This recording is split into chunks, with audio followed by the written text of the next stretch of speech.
որ ցավոք սրտի մեծ մասը դիմող անձանց առողջական խնդիրներով պայմանավորված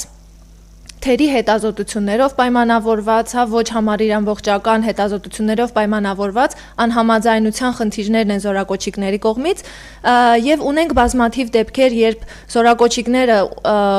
մի քանի անգամ տարկետում ստանալուց հետո առողջական վիճակի մեջ որևէ փոփոխություն չգրանցվելուց հետո հաջորդ հերթական զորակոչին ճանաչվում են պիտանի զինվորական ծառայության համար եւ դրան նախորդում են բնականաբար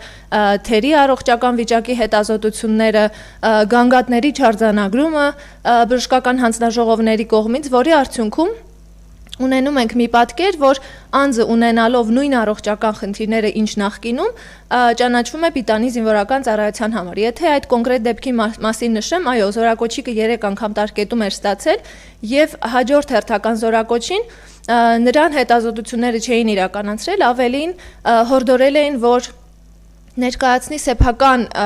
միջոցներով իրականացված առողջական վիճակի հետազոտության արդյունքները, որի հիման վրա արդեն կքննարկվի, թե արդյոք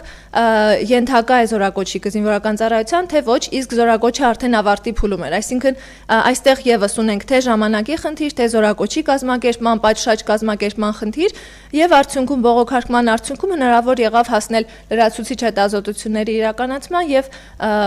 արդեն տարկետման տրամադրման որպես արդյունք։ Շնորհակալություն, պարոն Դանիելյան, կարծում եմ մի գրասենյակը նման բազմաթիվ բողոքներ է ստանում, եթե կա վիճակագրություն, խնդրեմ ներկայացնեք եւ նաեւ ձեր դիտարկումը հետաքրքիր է, գործ ունենք առանձին դեպքերի հետ, թե այդուհանդերձ սա համակարգային խնդիր է, համեցեք։ Շնորհակալություն հրավերի համար, նախ նշեմ, որ ինչպես նշված դեպքի վերաբերյալ, այնպես էլ նմանատիպ բազմաթիվ դեպքերի պակասությամբ Պաշտպանը տարիներ շարունակ բարձրաձայնել է իր մտահոգությունը այդ խնդիրների կապակցությամբ, ինչպես հրապարական ելույթների, այնպես էլ տարեկան հաղորդման ձևաչափով, նաև արել է կոնկրետ առաջարկներ այդ խնդիրների լուծման կապակցությամբ։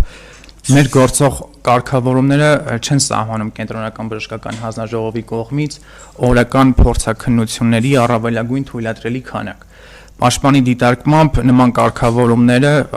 հոսքը նման փորձաքննությունների մեծ լուրջ ռիսկեր է ստեղծում փորձաքննությունների որակի համար, ինչպես նաև զորակոչվող անձանց